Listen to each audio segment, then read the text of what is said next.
¿Qué tal? ¿Cómo están?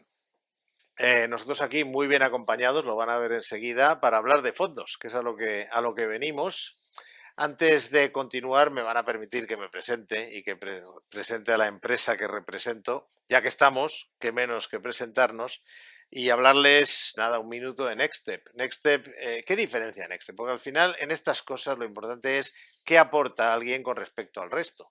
Y nosotros a nivel del sector financiero, de la gente que invierte, que ahorra, ¿qué aportamos? Pues lo primero, la máxima independencia, es decir, la independencia certificada, la independencia que lleva ¿el sello de quién? De la Comisión Nacional del Mercado de Valores y que establece que es una empresa que asesora a sus clientes sin ningún tipo de conflicto de interés. ¿Esto qué significa? Que no cobramos ningún incentivo, ninguna comisión, nada por recomendar un producto, es decir, no vamos a recomendar un producto jamás, ni una plataforma, ni nada, porque estemos cobrando una comisión de nadie. Simplemente trabajamos por y para el cliente. No es que esté mal que haya gente que venda fondos, pero nosotros no vendemos fondos, no vendemos ETF, nosotros vendemos asesoramiento independiente. Esa es la, digamos, primera diferencia importante. La segunda es que no tiene por qué cambiar de banco. Es decir, usted puede tener un asesor financiero independiente, alguien en el que puede confiar al 100%, porque puede equivocarse, pero nunca será por colocarle un producto, y ese asesor, en nuestro caso, no le obliga a cambiar de banco. ¿Cómo? Muy sencillo, nosotros nos ponemos en sus zapatos. Es decir, usted nos dice, nos lo pone en el móvil, en la aplicación, dice, yo trabajo con estos bancos. Pues nosotros vamos a saber, porque tenemos un algoritmo para hacerlo, con qué bancos está trabajando y qué fondos, qué productos tienen que nosotros podamos recomendarles. Y nos ponemos en su lugar y diremos, nosotros con nuestros conocimientos vamos a recomendarle los productos adecuados. Dirán, es carísimo. Para nada, no es carísimo. El servicio básico cuesta aproximadamente 200 euros al año. También se puede pagar trimestralmente, 60 euros al trimestre, pero lo mejor de todo es que al final le va a salir gratis. Porque nosotros, al no depender de las comisiones de los productos, sino trabajar solo para el cliente, ya nos preocupamos de que pague menos en comisiones. ¿Quiere comprobarlo? Tiene una calculadora de comisiones en nuestra web en la cual usted dice los fondos que tiene y le decimos cuánto se puede ahorrar incluso con esos mismos fondos utilizando lo que se llama clases limpias. Está explicado en la web. También trabajamos, como hemos dicho, con ETFs. Y finalmente, y ya acabo, para dar entrada a la gente que nos acompaña hoy en esta conversación, nosotros también hacemos gestión. Es decir, que si alguien, asesoramiento es que nosotros le decimos, le acompañamos, le decimos lo que debe hacer, lo que haríamos si fuéramos usted, con las entidades que nos diga. Pero si le cuesta tomar decisiones financieras, si por lo que sea tiene a lo mejor demasiado poco tiempo y no quiere tener que andar comprando y vendiendo fondos, ETFs, lo que sea, tenemos un servicio de gestión igual de independiente, solo se utilizan clases limpias y mantiene la misma profesionalidad que en el resto de lo que hacemos. Y encima, súper competitivo, desde 0,4% del patrimonio gestionado. Vayan a otras entidades, pregunten cuánto cobran por sus carteras gestionadas y comparen 0,4% más un 5% sobre beneficios, cierto, pero esto es lo importante. Realmente nosotros solo ganamos, lo que es ganar, no solo cubrir costes, sino ganar cuando ustedes ganan. Por lo tanto, nuestro coste fijo, para usted el coste fijo es muy bajo y solo paga un poco más, tampoco mucho más, es 5% sobre los beneficios, no sobre el patrimonio, si nosotros lo hacemos bien y ganamos dinero. Ya he acabado mi presentación, no quiero quitar ni un minuto a lo importante, pero antes quiero presentarles a nuestros invitados de hoy.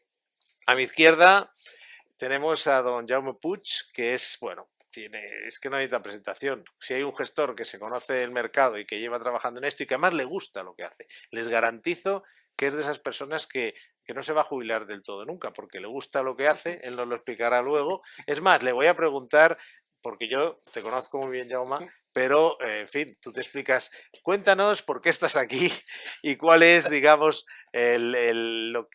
cuál es brevemente la base de tu posición y de lo que hace, que es de lo que es Gaesco y lo que haces tú en Gaesco. Bueno, nosotros lo que hacemos es gestionar el dinero de patrimonio de familias, de instituciones, fundaciones, compañías de seguros, etcétera, etcétera. Y lo que hacemos es gestionar una serie de fondos de inversión. Gestionamos en España, gestionamos en Luxemburgo, Gestionamos en Japón, somos la única gestora española que gestiona fuera de la Unión Europea. Y al final de lo que se trata es de encontrar unos racionales muy buenos de inversión, trabajar mucho para que estos racionales no solo, aparte de ser buenos, es decir, tenemos un proceso muy estricto para obtener resultados y somos gestores puramente activos, nosotros de gestión pasiva no hacemos, ¿de acuerdo? Y bueno, y trabajamos mucho la inversión. Solo decir una cosa, nuestro proceso inversor tiene 4 fases, pero solo para que os hagáis una idea, hay un punto que es el segundo del proceso de inversión, que es la entrevista con empresas cotizadas de todo el mundo, entrevista que a veces en un día puede ser de 1 hora o de un día entero en sus instalaciones, y para que os hagáis una idea, el año pasado hicimos 269 reuniones con empresas de 17 países distintos, de muchos sectores, etcétera, etcétera, ¿no? Luego somos unos creyentes de la gestión activa, unos practicantes, ahora sí, con muchísimo trabajo. Muy bien, pues muchísimas gracias. Y tenemos también otro invitado, también de lujo, que es, bueno, invitado, todos lo somos, pues esto es una conversación. Fernando Luque, lo conocéis casi seguro si tenéis relación con el mundo de los fondos de inversión. Y para quien no te conozca, pues ¿qué te ha llevado aquí y qué hacéis en Morningstar? Que él es editor de Morningstar. Sí, a ver, yo soy el editor de la página web de Morningstar aquí en España. A ver, yo siempre digo que mi labor es simplemente un poco facilitar el trabajo de los inversores cuando eligen fondos, cuando eligen ETFs, cuando eligen acciones. Entonces ahí yo soy un poco digamos, la cabeza visible de la compañía, pero repito, mi objetivo es facilitar la labor de toma de decisiones de los inversores particulares, ¿no? En este caso. Y estoy aquí pues encantado con Jaume, que más que un gestor, para mí es un estudioso de las inversiones, y contigo, Víctor, que no es la primera vez que hacemos este programa de Hablando de Fondos, entonces yo encantado. Pues un placer y bienvenidos. Y vamos ya a meternos en faena. Hoy vamos a hablar de algo que es importantísimo y me van a dar la razón enseguida mis compañeros, y es, a ver, yo lo pondría así, ¿cuánta gente se vuelve loca a elegir fondos, por ejemplo, que invierten en el Eurostoxx y que al final es difícil encontrar diferencias? Las hay. Tenemos casos, hoy nos acompaña uno, por ejemplo, o en determinados países, sectores, lo que sea, pero qué fácil, entre comillas, es sacar rentabilidades extra de incluso 2 dígitos eligiendo el sector, el país o el tema adecuado. Muy sencillo, la inteligencia artificial, quien en base a esta idea, que es también un tema sectorial, hace en los últimos años haya invertido más en tecnología, pues le ha sacado un partido enorme si comparamos con otros sectores, pero hay muchos más. Es decir, que si eliges el sector adecuado, vas a tener muchas más probabilidades de sacar eso que llamamos en este sector alfa, es decir, mejorar la rentabilidad general, la rentabilidad media. Lo puedes hacer por sectores, por ideas, las ideas de inversión, los temas, y lo puedes hacer por países. Y eso es lo que vamos a hablar hoy. Y vamos a empezar por los sectores. Fernando, tú, ¿cómo definirías sobre todo más que definir la inversión sectorial, que entiendo que eso más o menos lo entiende todo el mundo, hasta dónde se puede ganar más que limitándose a decir todo el dinero en el SP500? Porque hay esa idea equivocada muchas veces de que el SP500 es el índice que siempre gana más, y no es cierto. No, y a nivel de sectores lo que estamos viendo, no solo en el 2024, pero si uno coge pues, rentabilidades muy para atrás, es que las diferencias de rentabilidad entre sectores pues es en muchos casos mayores que que las diferencias de rentabilidades entre países, ¿no? Y hasta cierto punto tiene su lógica, porque los sectores se rigen pues cada uno en función de unas determinadas variables. Hay algunos sectores que van a ser más dependientes de los tipos de interés, otros sectores que van a ser pues más cíclicos, que van a depender más de variables macroeconómicas como el crecimiento. O sea que ahí hay una variedad, en muchos casos difícil de, digamos, de analizar y de incorporar en las carteras, porque hay dos formas de invertir a través de sectores, ¿no? lo podemos hacer a través de la gestión pasiva, porque hay productos simplemente que replican un determinado índice sectorial, o una forma más compleja, que ahí Jaume sí que nos puede dar lecciones, de ir a buscar no solo el sector interesante o el sector que puede ofrecer una rentabilidad interesante de cara al futuro, sino dentro de ese sector cuáles son las compañías más interesantes, ¿no? Porque muchas veces hablamos de sectores. He hablado de las diferencias de rentabilidad entre sectores, pero intrasectorial las diferencias son también pues abismales. Pues vamos, me lo ha puesto fácil porque que nos ilumine Jauma de cómo podemos hacerlo mejor en los sectores, mejor que las referencias pasivas o directamente en general. ¿Cuál es la clave? Bueno, yo si queréis, cuando son dos temas distintos, ¿no? La selección de qué sector y qué temática y luego la selección de empresas, ¿no? Vamos por partes. En la selección de sectores yo creo que hay un par de cosas fundamentales, ¿no? Cuando alguien busca sectores que puedan ser más rentables. Un tema importante es que crezcan más que el propio mundo, o sea, que el sector tenga capacidad de crecer más que el PIB mundial, ¿de acuerdo? Porque a largo plazo la rentabilidad y el crecimiento económico van de la mano, ¿de acuerdo? Entonces, ¿qué ocurre? Hay varios sectores que hacen esto, que están con un mayor crecimiento que el PIB mundial, pero hay que prestarle mucha atención a la segunda parte de la ecuación, es a que el sector en sí no esté sobrevalorado. Y esto ocurre a menudo, ¿no? Que a menudo ocurre que el propio sector, todo ello puede estar sobrevalorado, con lo cual al final hay que intentar cuidarse mucho de este aspecto, porque entonces uno está poniendo en realidad su patrimonio, pudiendo, digamos, sacar rentabilidad a largo plazo, pero si compras en un momento de sobrevaloración, lo que está claro es que vas incluso a perder dinero, ¿de acuerdo? Esos son los dos puntos. Luego, cuando entramos a nivel de compañías, ¿de acuerdo? Hay muchas diferencias entre empresas dentro del sector, muchísimas diferencias, ¿de acuerdo? Nosotros la que nos fijamos mucho, pues primero, no se puede invertir en empresas solo porque ganen dinero, ¿de acuerdo?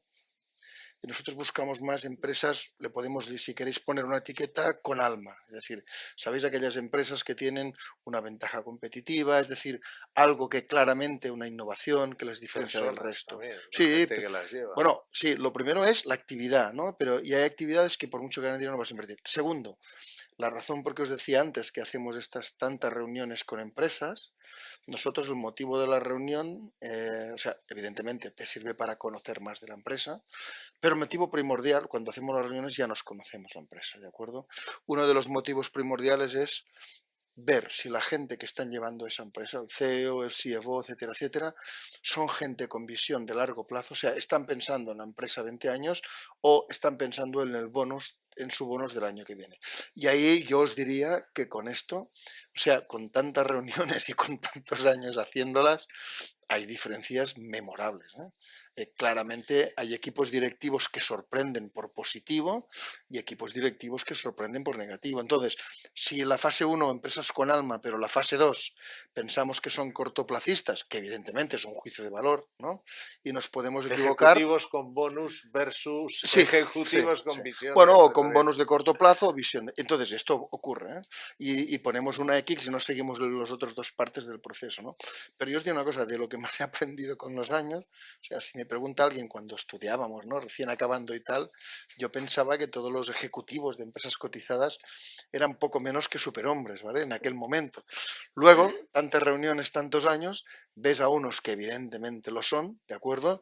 Y luego ves a otros que no, no invertirías en esa empresa. Y hay mucha política en la Hay diferentes cosas, ¿eh? Oye, y has Sí. dicho una cosa que me ha gustado mucho, que es, miramos antes quién puede crecer más que el mundo. Sí, sí, sí. ¿Hay algún método o simple y llanamente en cada, o sea, dices, me establezco unas condiciones por las cuales yo Sí. pienso que un sector, Sí. por ejemplo, tecnológico, de repente empiezas, ves lo que es el chat GPT, tú además sabes mucho de Sí, estas bueno. cosas, por cierto, que nos ha dado antes una lección importante, y el machine learning, entonces pongo un ejemplo, tú te das cuenta previamente de que dices, oye, pues esto es un tema que puede tirar, porque esto el chat GPT, no sé qué, ¿hay utilizas algún método para decir este sector? Porque claro, en los mercados hay que adelantarse un poco, cuando ya todo el mundo sabe que aquello crece más que el mundo, ¿hay alguna fórmula para ti para ver que ese sector? A ver, varias fórmulas, hay que entrar dentro, de acuerdo, del tema.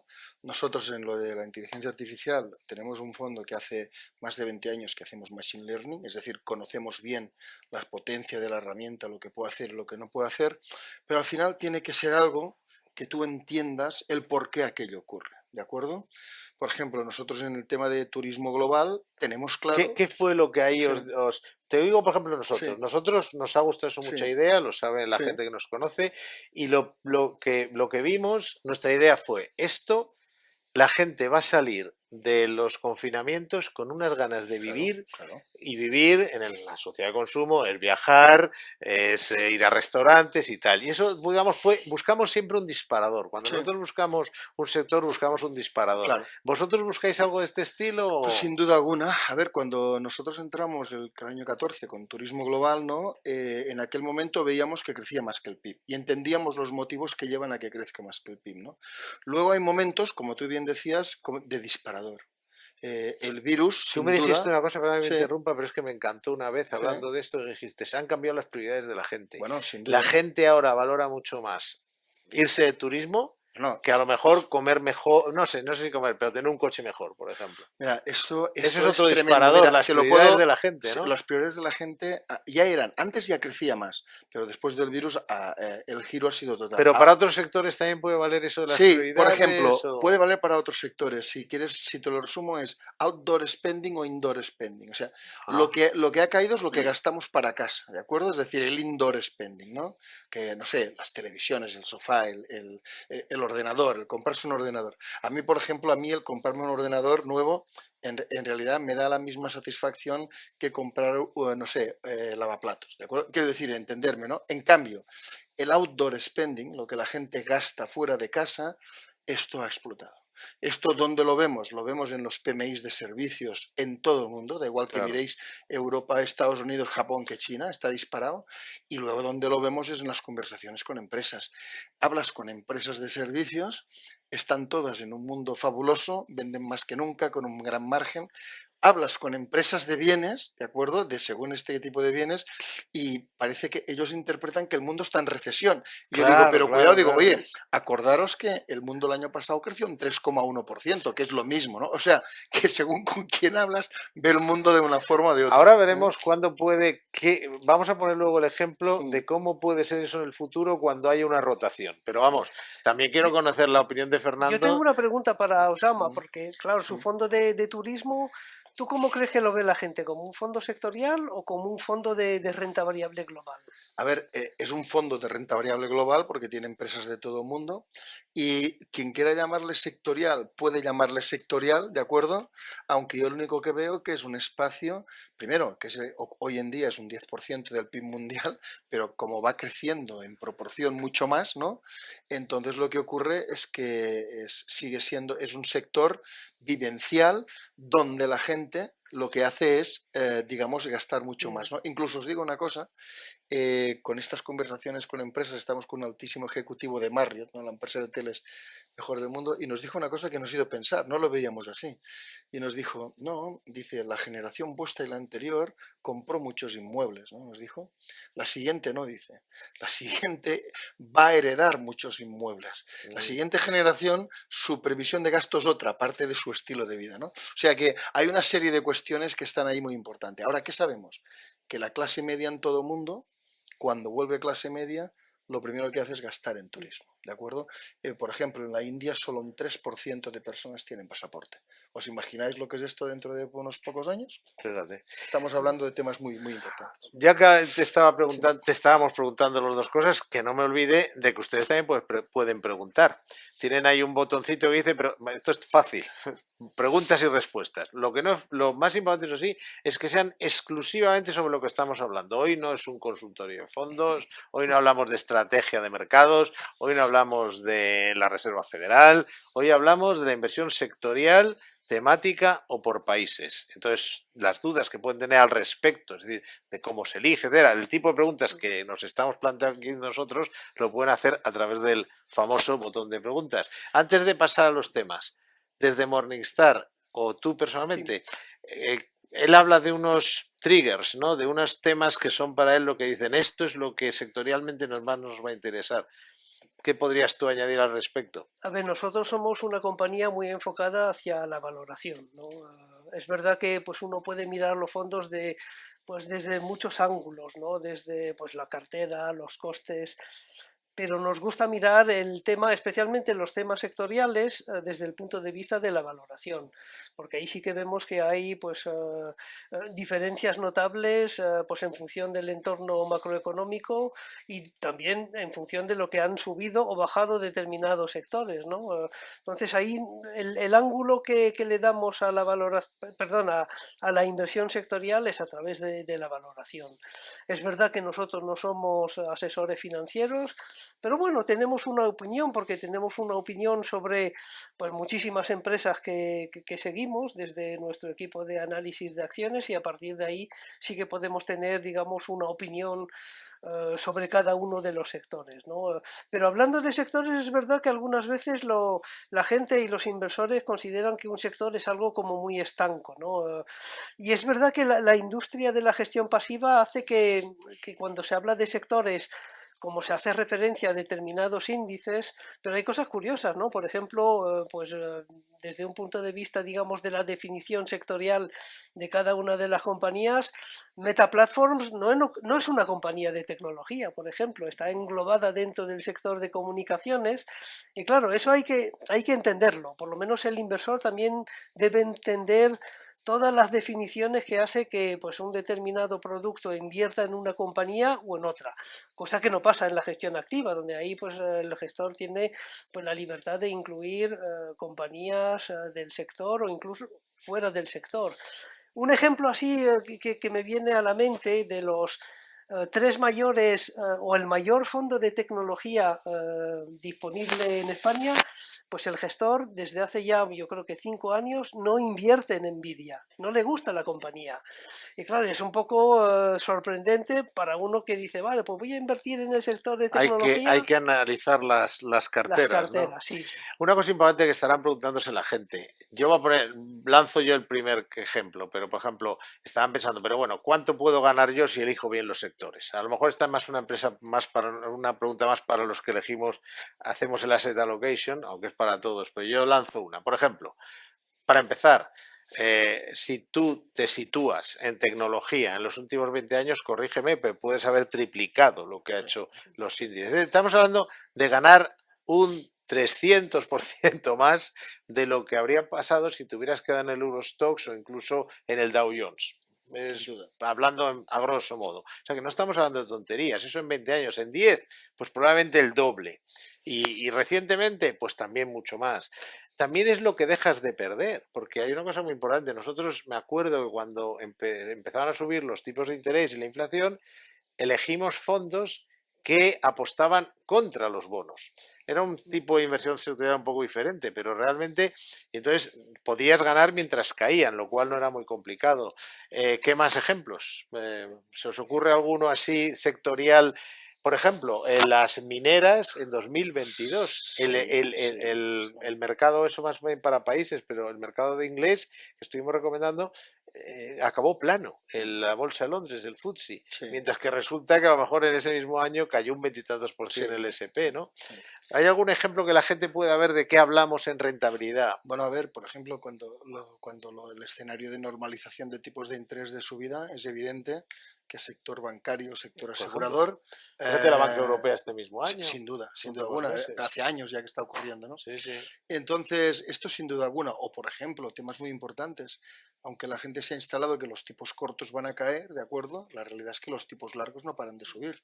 Y, por ejemplo, los tipos largos pues afectan negativamente a la valoración de inmobiliarias y de ciertos activos, que sencillamente baja el valor actual. O sea, aunque tengan los activos alquilados y el alquiler suba con el IPC, resulta que el valor actual de los activos cae porque utilizas una valoración mayor, ¿no? Sin duda hay muchos temas, ¿no? Hay escenarios económicos que favorecen al value, otros al growth. Eso lo vamos a dejar para otro programa, que estáis invitados, está bien. el value growth, porque también hay mucho, pero eso, que la gente vea el tema puramente sectorial, las diferencias que hace. Pero, como el tiempo es limitado, no quiero que dejemos hablar de otros temas. Hablando de temas. Hablando de temas, nunca mejor dicho, ¿no? Una de las grandes tendencias hoy en día es pues ir cada vez más, digamos, a la granularidad de las inversiones, ¿no?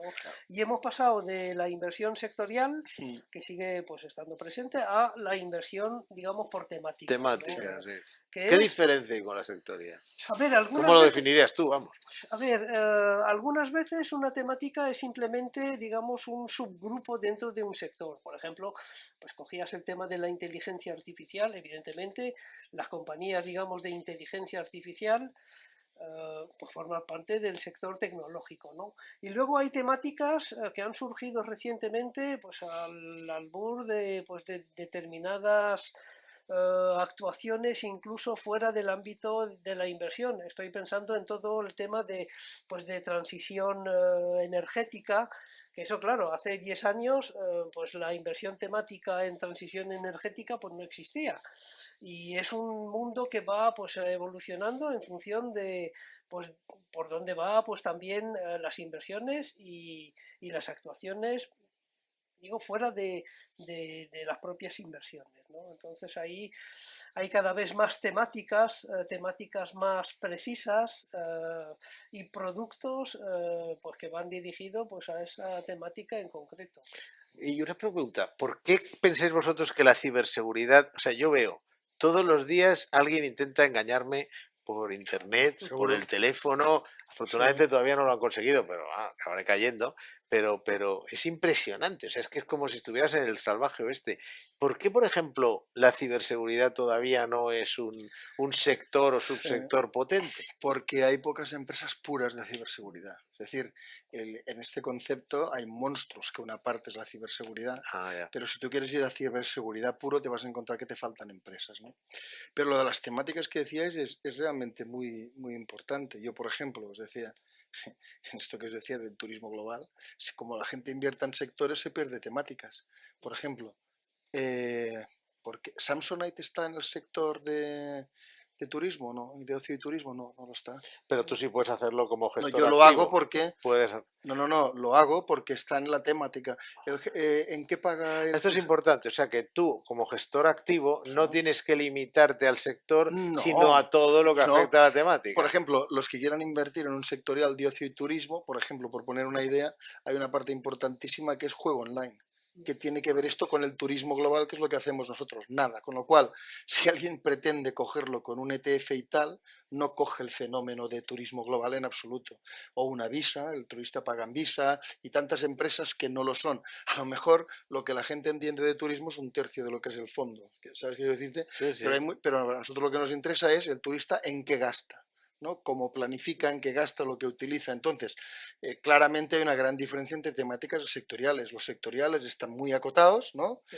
Los temáticos son infinitamente Pero entonces superiores. significa que una fórmula que tú Sí. puedes tener para Sí. superar a un índice de referencia, al final Claro. siempre la gente está con el índice de referencia, que en parte es Claro. lógico, es el tema de ampliarlo a las temáticas. Claro, vamos a ver, de turistas Me ha globales... gustado el ejemplo ese de Samsung. No, es que es un clarísimo. Mira, de turistas globales, esto es personas que pasen al menos una noche en otro país, ¿de acuerdo? Cuando empezamos nosotros había 1.150 millones de personas en el mundo. Ahora este año va a ser 1.500 millones. Vamos a 1.800. El tema es si este fenómeno sigue creciendo, y entendemos el por qué va a seguir creciendo, todos los factores demográficos, todo lo que hay detrás. El tema es si yo pretendo ir a esto, yo esto no lo hago con un ETF de ocio y turismo, ¿de acuerdo? Ahí cojo otro tipo de cosas que no tienen nada que ver con esto, con lo cual hay gran diferencia entre temático y sectorial, ¿eh? Hay algo interesante también, es que yo diría que los sectores o la inversión sectorial persiste, pero en la inversión temática hay temáticas que van y vienen, ¿no? Claro. ¿Te acuerdas de los fondos de Internet, por ejemplo? Sí. Que muchos desaparecieron, ¿no? Sí, señor. Y últimamente, por ejemplo, he visto desaparecer ETFs de metaverso. Claro. Que era impensable hace 2 o 3 años. Cuando Meta cambió el nombre, ¿no? Aquello fue esto va a ser el boom, y ahí quiero decir que hay temáticas que se calientan y temáticas que se enfrían hasta desaparecer. Claro, pero el inversor ahí sí tiene que ser consciente de que la temática tiene que ser duradera en el tiempo y no tiene que ser cara. Y hay mucho inversor, sobre todo si solo va con el retrovisor, que siempre va en la última moda, la última temática, y ahí eso puede ser tremendamente peligroso. Y de las temáticas actuales, ¿cuáles pensáis que pueden ser duraderas? Por ejemplo, yo voy a disparar primero. Yo sí creo que todo lo relacionado con la inteligencia artificial va a ser duradero. Sin duda, Estábamos hablando sin antes duda, sin duda, de que sí, que tal, pero es que estamos solo empezando.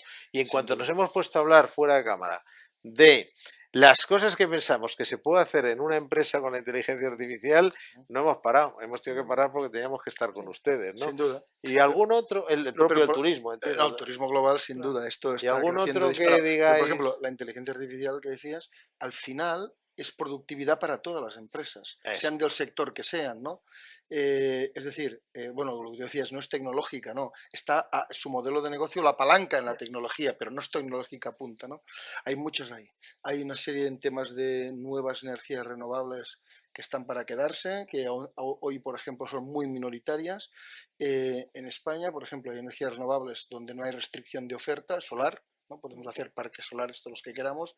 Hay otras con restricción de oferta muy interesantes, ¿de acuerdo? O sea, hay una serie de temas que realmente están ahí para quedarse. ¿Sabes uno que a mí me atrae muchísimo? ¿Cuál? ¿Sabes? El de pensar que ahora estamos viendo a los fabricantes de la inteligencia artificial del hardware y del software, o sea, Sí, los circuitos, pero todavía no nos hemos puesto a pensar, bueno, nosotros estamos en ello, pero sí. supongo que tú también, que además esto se te da muy bien, esa parte también, pero conoces muy bien el sector, pero el otro día hablábamos de que la inteligencia artificial estamos creando expectativas muy altas para cosas que a lo mejor no se dan, pero en cambio no estamos a lo mejor valorando la productividad. Es decir, hasta qué punto, a lo mejor, no sé, en la banca o en la compañía de seguros, hay otro que a mí me encanta, y esto lo he hablado yo contigo alguna vez, o me lo has comentado tú, pero vamos, la energía que vamos a Claro. necesitar, porque para que un cerebro, un modelo de inteligencia, un algoritmo de inteligencia artificial, simplemente tenga la mitad del cerebro que tenemos nosotros, Consume bueno, mucha y el energía. mío desde luego no es Sí, excepcional, pero incluso el mío sí. consume un montón de energía, o sea que por ahí, por algún lado, tarde o temprano va a tener que salir. Bueno, por ejemplo, todos estos centros de datos y tal, los antiguos que van por Ahí voy. CPU, los puedes refrigerar con aire acondicionado.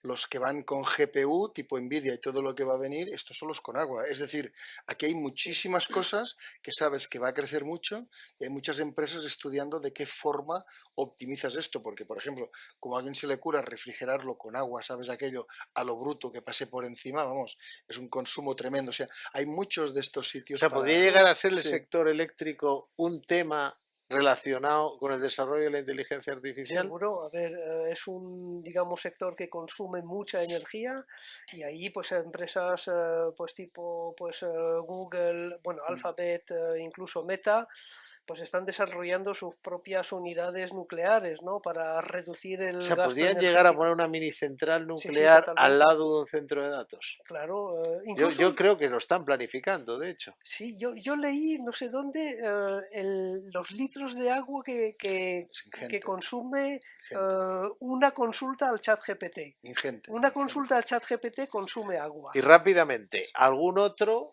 dentro de que no sea eso, por ejemplo, ya sabemos que a un Google, a un Meta, todo esto le viene de cine, pero qué otro, no sé si sector le podía venir bien, que podría ser candidato a ser un gran beneficiario de ese incremento de la productividad que puede traer Bueno, la implementación de la inteligencia de esos artificial? son casi todos los sectores, ¿eh? Eso Casi es como todos, preguntar, ¿verdad? oye, cuando pasamos de la máquina de escribir al No, el ordenador, ¿quién se ordenador. benefició? Todo el mundo, Exacto, ¿no? exacto. No, la inteligencia artificial puede Pero beneficiar a todo alguno el más, mundo. en tu opinión, que estás más encima de las empresas y A ver, de... todas, o sea, con todas las ¿Hay empresas que alguna que te llame la hablamos, atención cómo sí, la velocidad a la que lo estén implementando? a ver, Supongo que menos un hotel que a lo mejor, yo qué sé. no, los hoteles también. También. O sea, lo que te diría es que con estas conversaciones de empresas y sectores, ¿vale? Ahí voy. La palabra inteligencia artificial acaba saliendo siempre. Pero de una forma práctica, es decir, No, no, como yo sí, te sí, contaba antes que lo sí, vamos a sí, hacer nosotros, por sí, ejemplo, lo vamos a aplicar concretamente a este servicio que damos, que es sí, muy de... sí, sí, sí. Ya, o sea, Por ejemplo, en seriamente. compañías aseguradoras el margen es brutal. Nosotros Claro. conocemos a empresas que aparte de traducirlo todo y hacerlo todo con muchísimos idiomas y tal, y se gana una eficiencia en ciertos procesos absolutamente espectacular, pero espectacular. Entonces no afecta a todo el mundo de la misma forma, pero sin duda. Pero lo que te decía es que no hay empresa que no hablemos de ello. Y cuando intentamos concretar, te das cuenta que en algunas es más incipiente, que Ahí lo voy. están ¿En tanteándolo. cuáles están más sacándole ya No, partido? Aparte de las tecnológicas puras. ¿La aseguradoras sin banca duda. La banca lo está haciendo, ¿de acuerdo? Pero le queda mucho por y las hacer. energéticas? Las La- eléctricas más, las las utility. eléctricas yo creo que lo quieren hacer, pero les queda mucho por hacer. Pero ¿Y cuál ves que está cerca y le han empillado el punto? Aparte de estas que hemos dicho. varias empresas. Lo que pasa es Si que no aquí quiere decir empresas, dime solo no puedo decir sectores. empresas aquí, pero Solo quiero decirte que sectores. dentro del mismo sector, ¿vale? Hay empresas infinitamente más Ah, avanzadas que otras, ¿vale? Para lógico. eso debería decir nombres de empresas que sé que no podemos, ¿no? ¿Y a ti Luego, cuál te gusta en ese Sí. sentido? Como candidatos a que le saquen productividad de verdad a la inteligencia artificial. aparte de lo que habéis mencionado, por ejemplo, del sector financiero, el sector salud, por ejemplo, yo creo que es un gran candidato a Claro, utilizar claro. la inteligencia artificial en beneficio de todos, en beneficio del paciente. Y ahí Claro, pues, claro. los Como la, avances pueden ser la radiología, todo esto. espectaculares. Bueno, es que no quiero que dejemos de hablar de países, porque aquí también, además, si una cosa hace Jaume, que sabemos, sé que viaja mucho, Sí, no, esto y por entonces, definición. y además es una forma de invertir. Mm. Eso es también muy importante. O sea, ¿cuánto sube Japón este año comparado a lo mejor con un país emergente? ¿O cuánto sube por primera vez en mucho tiempo Europa con respecto a otros? Es decir, que otra forma, estaréis de acuerdo conmigo, yo creo que otra forma de generar dígitos de rentabilidad, mucho más fácil. Yo siempre, no me gusta el ejemplo de la ruleta, pero entre dos fondos del mismo sector, es como apostar a un número o tal, pero cuando tú buscas países y es más fácil ver cuál crece más, como ahora Sí. Estados Unidos frente a Europa o tal, es mucho más fácil, es como jugar a rojo y a negro. No me gusta hacer el ejemplo de la ruleta porque no me gusta comparar la ruleta con los mercados, pero para entenderlo es como más fácil, ¿no? Entonces, Sí, hay cosas claramente. ¿qué miráis Sí. vosotros por países? Por ejemplo, Primero, ¿estás de acuerdo conmigo en que los países es fundamental, es es fundamental? fundamental. Por ejemplo, os doy dos ejemplos muy rápidos, uno en negativo y otro en positivo. En negativo, Correcto. China. ¿Por qué? La gente dice, ¿por qué caen grandes empresas que ganan mucho dinero y su acción no para de caer en la bolsa de Hong Kong? Pues nosotros hemos detectado dos cosas. Número uno, un boicot activo por parte de ciertos inversores norteamericanos que mientras haya la confrontación con China no compran. O sea, hay empresas Sí, que han y dado la orden. miedo a que se líe una. Bueno, sí, sí, No una el guerra, boicot. sino una guerra comercial como Sí, la que el hubo. boicot es por la guerra comercial, pero lo de la guerra que dices tiene un punto. Como la gente vio que los activos rusos cuando invadió Ucrania se bloquearon para los occidentales, hay gente que dice, Me no puede pasar inviertas al en China revés. porque como a China invadiera Claro. Taiwán, que no pensamos que vaya a ocurrir, Sí, pero con que pero se te haya mal podrían bloquear rollo. los activos, correcto. Claro. Entonces China hoy, entre los inversores, ya no es un tema de sus empresas que lo están haciendo bien, es esto. Y en cambio, en positivo es Japón. Japón es el único país del mundo donde la inflación es una bendición. Claro. ¿Y qué Después de más? todos Tú esos años, lo ¿no? conoces muy bien, porque además tienes un fondo que invierte ahí, Sí, o claro. gestionas un fondo. Sí, sí. Cuéntanos qué es lo que te atrae de Japón como para haber montado un fondo. ¿Cuánto tiempo tiene? ¿Lleva No, mucho 14 tiempo? años, 14 años, ¿Y sí, sí. por qué ahora está funcionando también A ver, Japón? os cuento, La sí, inflación, más o menos lo conocemos. ¿Hay alguna cosa que no sí, se hombre, hable? por ejemplo, te hago un ¿Ha tema. funcionado las tres flechas? ¿Empiezan a funcionar Sí, sí, ahora? sí. Es un tema es apasionante, voy a ir rápido porque si Sí, no. tenemos que Pero, hacerlo. sí, Sí, pero dos puedes segundos. ponernos un Sí, PowerPoint. sí, Todavía tenemos, un sí, poquito. vale. Pero Mira, en unos puntos fundamentales, aparte de sí, que la inflación no les venga mal. claro. Mira, primer punto, sabéis que las familias japonesas son las que tienen más ahorros de media del mundo, ¿de acuerdo? Por todo lo que han vivido en estos años. Ahora, en mes de abril, aumentan el salario los trabajadores japoneses, que llevaban años estancados. Una empresa está aumentando el salario del orden de un 5,5%, que incluso supera el aumento de la inflación. ¿Sabes lo que es en términos de consumo? Que tú has estado años con el salario congelado, con deflación, etcétera, etcétera, y de repente, con las cuentas corrientes llenas, ves, digamos, cómo te aumentan el salario. Esto pasa ahí. No pasa en más sitios. Nosotros lo que hacemos es que el fondo nuestro es distinto porque invertimos en empresas domésticas. Es decir, pensar una cosa, las empresas exportadoras que todos conocemos, Toyotas de este mundo y tal, van más con el crecimiento mundial.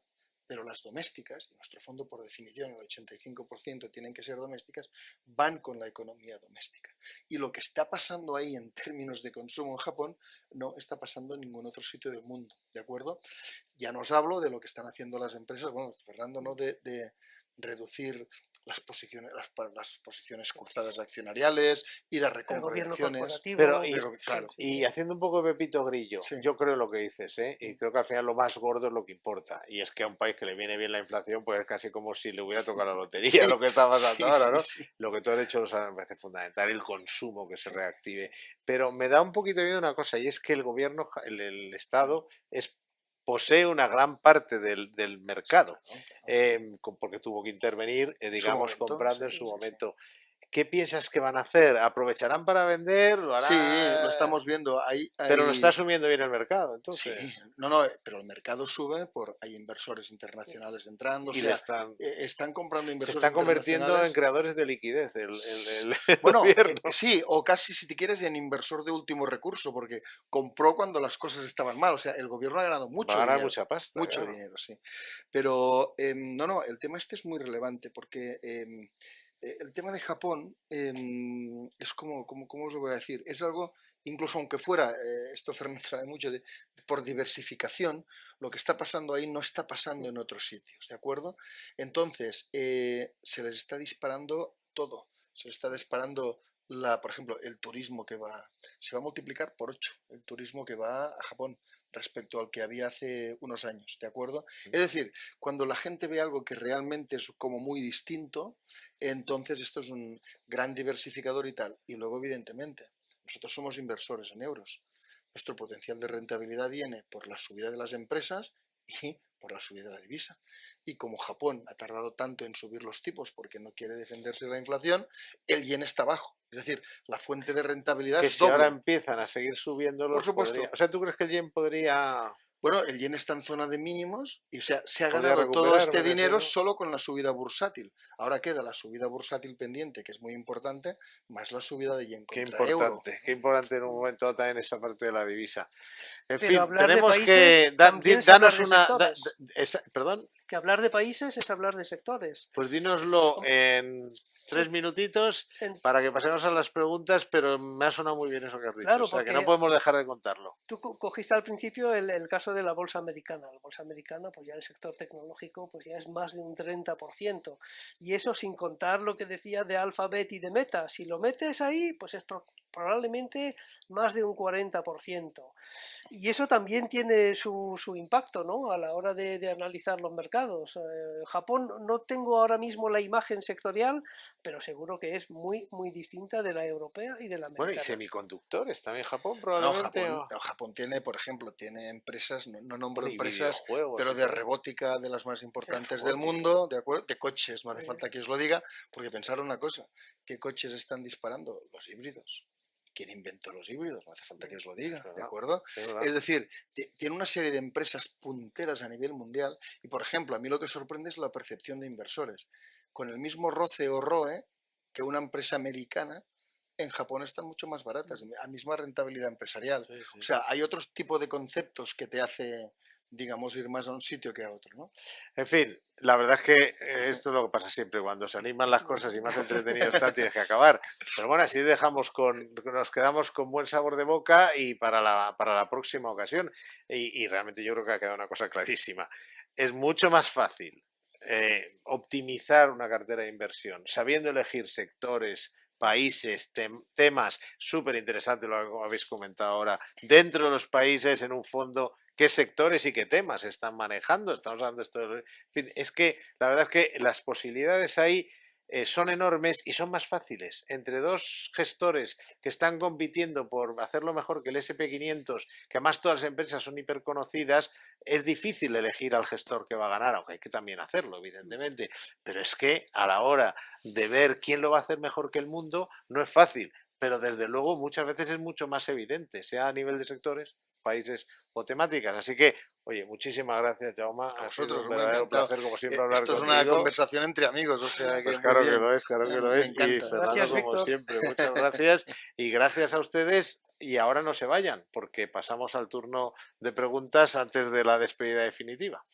Le va a pedir está con nosotros alguien de Nextstep, Nadiuska, que nos va a hacer las preguntas. Hola, buenas tardes, Víctor, Fernando, Jaume. Gracias por hacer estos eventos donde se aprende tanto y que estoy segura valoran mucho los inversores. Vamos con las preguntas. Hay preguntas generales que podéis contestar el que quiera y luego hay preguntas que van a ir dirigidas a uno de vosotros, ¿de acuerdo? Vamos con la primera. Nos preguntan, ¿cuál es el mejor indicador para saber si un fondo está sobrevalorado? Bueno, eso yo creo que es mejor pregunta para Jaume. Sí. Tenemos que ser súper breves porque tenemos, Sí. nada, 15 minutos. Es una parte muy difícil para los inversores, ¿de acuerdo? Porque nosotros de cada fondo calculamos el valor liquidativo, es el público, pero calculamos el valor liquidativo fundamental, es decir, las empresas que tenemos dentro cuando pensamos que valen según nuestros análisis. Pero esta información es muy difícil para tenerla para el inversor final. El inversor final ve el valor liquidativo, ve lo que ha hecho, pero difícilmente, a no ser que sea hablando con los gestores, se da cuenta del potencial que puede tener. Muchas veces hemos visto muy inversores invirtiendo con retrovisor, ¿no? Con lo que ha subido más, pero lo que importa es lo que tiene más potencial. La expectativa. La expectativa, pero entonces el inversor no tiene que... El PER forward, sería, correcto, el PER a sí, 12 meses. sí, sería el más, sí, para es un un inversor factor normal, y hay más factores, pero este es uno sin duda importante. Entonces el problema es que yo recomendaría al inversor no solo que escuche los argumentos de por qué aquel fondo tiene mucho potencial, haya hecho lo que haya hecho en el pasado, ¿de acuerdo? El tema es el potencial a futuro, sino además tiene que interiorizarlos y comprenderlos muy bien, ¿de acuerdo? Yo diría, no inviertan en algo que no comprendan, pero sobre todo, y coincido totalmente con Fernando, cuando decías la valoración es clarísima. Como invirtamos en algo de moda muy caro, se va a perder dinero, ¿de acuerdo? Salvo que estén ganando mucho más, porque ha pasado con las tecnológicas, no han hecho más que últimamente que... Pero bueno, eso es una valoración, el PER forward es una valoración. ¿Puedo añadir algo rápido? Si es breve, sí. Nosotros tenemos el proyecto de calcular un price to fair value para cada fondo y para cada ETF. El price to fair value es como la comparativa entre, digamos, el precio objetivo y el precio del valor liquidativo. O sea, si por ejemplo está por encima de 1, pues estaría sobrevalorado, por debajo de 1 infravalorado. Tenemos ese proyecto ahí de ayudar aún más a los inversores. Otra pregunta. Bien, otro espectador nos pregunta, bueno, pues una clasificación básica que podemos hacer de los mercados es que existen mercados desarrollados, mercados emergentes y mercados frontera. Este último es un gran desconocido para la mayor parte de los inversores. Nos pregunta el espectador qué son los mercados frontera y qué países engloba. Pues eso se lo voy a ceder a Fernando. A ver, son mercados que son mercados emergentes, pero que no están incluidos, digamos, en los índices de mercados emergentes, ¿no? O sea, hay países... ¿Algún ejemplo? Pues yo sé, probablemente Jordania sea africanos. Sí, africanos, muchos africanos.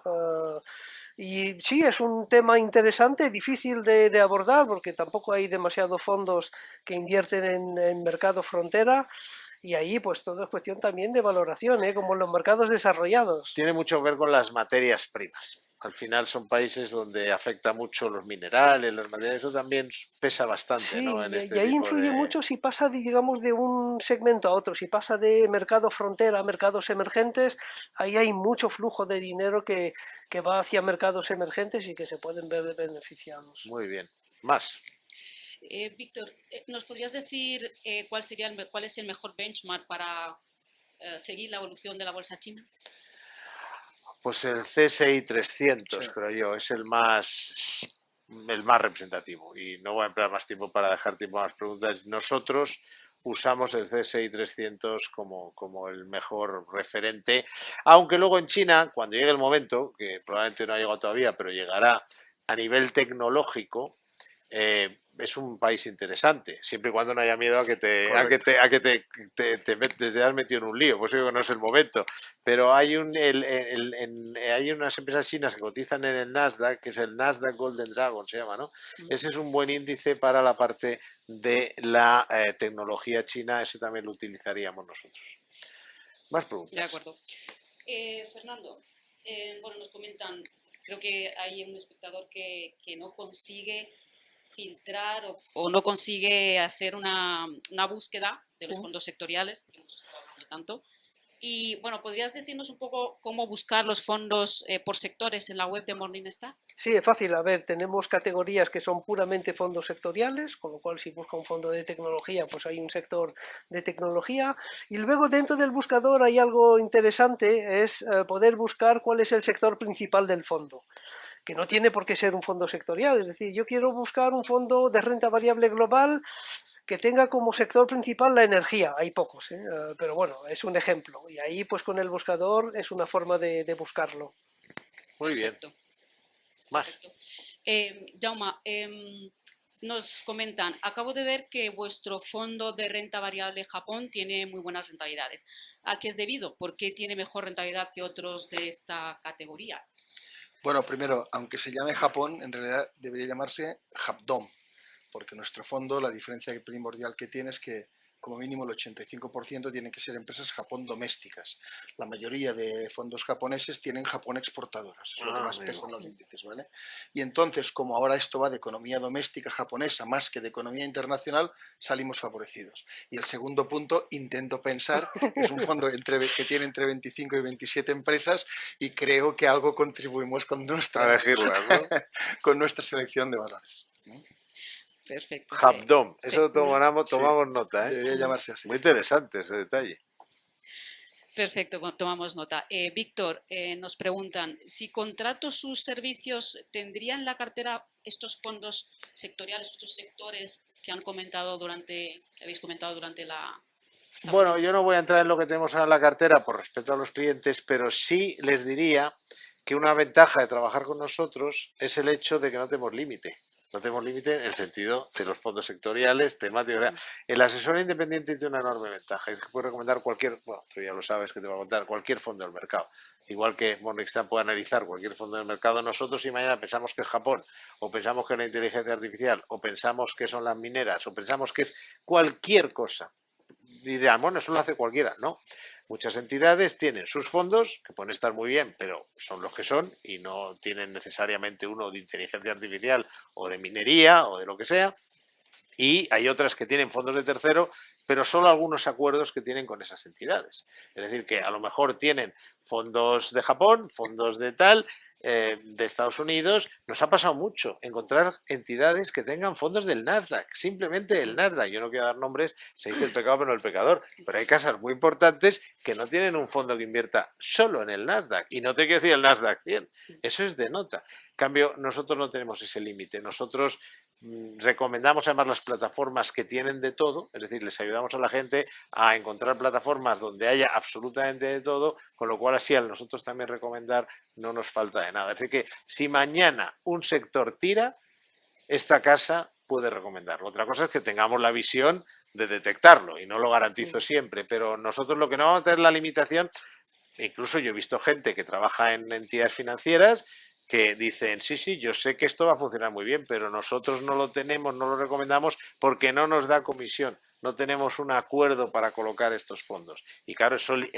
cuidado, eso limita mucho al cliente. Si no tienen un fondo, su entidad financiera no tiene, por ejemplo, el fondo japonés aquí de Jauma, pues no va a poder disfrutar de Japondom. ¿No? Deberíamos llamarlo así. Japdom. Y de ahí en adelante. Pues aprovecho porque al principio comentaste algo sobre la independencia de la firma. Nos preguntan, ¿qué aporta eso? ¿Qué aporta la rentabilidad? Al final es lo que busca un inversor. ¿Qué aporta la independencia a la rentabilidad? Bueno, es que es verdad, ¿no? Independencia, si no gana dinero, pues es muy bonito, es muy ético, pero que ¿para qué sirve? Aporta todo. Un ejemplo lo he puesto ahora. Significa que en lugar de trabajar en blanco y negro, trabajamos en color. Es decir, no nos vamos a perder nada. Y eso es muy importante. Ya he puesto el ejemplo, pero no acaba ahí. Otro ejemplo, el poder de repente, por ejemplo, decir, van a caer los fondos de renta fija, porque es evidente, es que está disparándose la inflación. Pues llevar todo el dinero a monetarios, no perder. Es decir, que esto es una realidad y todos lo sabemos aquí, aunque no os voy a preguntar opinión de eso, pero muchas casas, al llegar el follón de la subida de la inflación, no han podido decir a sus clientes iros a un monetario. Muchas sí, algunas sí, pero la mayoría no. ¿Por qué? Porque les hace un roto en la cuenta de resultados. Entonces, la independencia no solo es rentable, sino que ayuda a no perder dinero cuando en un momento dado las cosas se complican, porque el asesor independiente no tiene que mantener un determinado nivel de comisiones que le pagan las entidades. Es decir, que si nosotros decidimos, yo no lo quiera, que este no sea el ejemplo, pero lo pondré sobre el pasado, 2022, además de subir los tipos, están los rusos invadiendo Ucrania, pues casi que vamos a reducir la renta variable. Claro, si la reducción de renta variable que nosotros metimos en aquella época la hace una entidad cuya cuenta de resultados depende exclusivamente de las comisiones que le pagan por colocar productos, pues tienen que cerrar. Entonces, también se nota mucho para evitar el tema de pérdida de rentabilidad, ¿no? Y finalmente las comisiones. Ayudamos a ahorrar mucho dinero en comisiones. Perfecto. Todo eso es una buena suma para la rentabilidad, se lo puedo garantizar. Gracias, Víctor. Vamos con un sector que interesa mucho ahora, es el oro. Los fondos de mineras de oro no siempre se mueven en la misma dirección que el oro físico. ¿Nos podéis comentar un poco por qué? ¿Quién prefiere, tú? Sí, por supuesto. Las mineras dependen del precio, es decir, el precio del oro es el del momento, el spot, pero el valor de la minera depende del precio del oro de hoy y de los próximos 50 años, ¿no? Y entonces que el spot suba no es suficiente como para que la minera suba, aunque hay ciertas relaciones de corto plazo, ¿no? Ahora mismo, a ver, por nosotros, por la información de que disponemos, la subida del oro más que nada está propiciada por los bancos centrales, con una liquidez de los programas de bonos que acaban, que tienen un porcentaje de oro menor al que tenían antes y que sencillamente están acumulando más oro. Es decir, nosotros ligamos más la subida del oro hoy a un tema puntual de los bancos centrales que no a riesgos geopolíticos, ¿de acuerdo? Porque si fueran riesgos geopolíticos, todos los mercados estarían cotizando, no unos sí y los demás no, ¿no? Con lo cual, al final es ver qué bases tiene el oro para realmente estar en ciertos precios a muchos años, ¿no? O sea, que si no sube a la vez el petróleo es que a lo mejor no es tanto por de Con- momento, por el... exacto. Muy interesante, Exacto. muy interesante. De acuerdo. Fernando, por favor, ¿podrías indicarnos, bueno, por qué se escucha tanto ahora hablar de la ruta de la seda? ¿Qué es? A ver, Ruta de la Seda, pues me suena a China. Es Que no verdad a que... chino, ¿no? No, A mí no me a suena a chino, a Marco chino. Polo, pero Pero a ver, también... es verdad que, bueno, sobre China la verdad es que nosotros tenemos una valoración positiva, ¿no? Sobre... Pero comentas a lo mejor primero qué es ese proyecto de China para crear una vía de exportación hacia Occidente, hacia Europa sobre todo, Claro, y a ver, es como una doble vía, ¿no? pero que a Porque, donde afectas a China, quieres decir, claro, ¿no? sí, bueno, China pues sigue siendo pues un gran exportador y un gran consumidor también de materias primas, ¿no? Entonces, ahí, digamos, hay una ruta digamos, de los productos que fabrica China, pero también hay un movimiento inverso de China consumiendo muchísimas materias primas, ¿no? Entonces ahí está la ruta de la seda. Y ahí está, me parece, la ruta en la que tenemos que despedirnos. Me temo Sí, que nos vamos a despedir con la ruta de la seda, salvo que hubiera una pregunta muy rápida. muy Me rápida encantaría que fuera a lo mejor para Jaume, para que es nuestro Jaume. invitado de No, hoy. gracias, ¿no? Pues Fernando y yo estamos siempre, nos Sí. pueden preguntar muchas más veces, pero a lo mejor que sea para Jaume, Sí. porque luego se tiene que Muy ir. rápidamente. Nos preguntan con qué criterio seleccionan las empresas en su fondo del sector turismo, cuál es el enfoque o sus sectores o zonas geográficas para el corto o medio plazo. Bien, no, bueno, muy breve porque si no... Hombre, tienes todavía Sí, sí. 5 minutos. A 5 minutos, bueno, tremendo. Vamos a ver. Máximo, el porque hay primer que criterio, despedirse. o sea, aparte de todos los procesos que tenemos en todas las empresas, lo que sí nos dimos cuenta es que, aunque hay factores de demanda muy importantes, crecimiento de la población, crece el porcentaje que es clase media, la gente joven viaja más internacional que tal, hay factores de demanda. Lo que es muy importante en este fondo es la oferta. ¿Por qué? Porque nos dimos cuenta que la persona de la India, que hoy no es clase media, pero que mañana va a serlo y va a viajar, lo que nos dimos cuenta es que ya sabíamos dónde iba a ir, ¿de acuerdo? Por eso el fondo se llama GVC Gaesco 300 Places Worldwide, o sea, 300 lugares en el mundo, porque vimos que la oferta está mucho más restringida de lo que la gente cree en turismo global.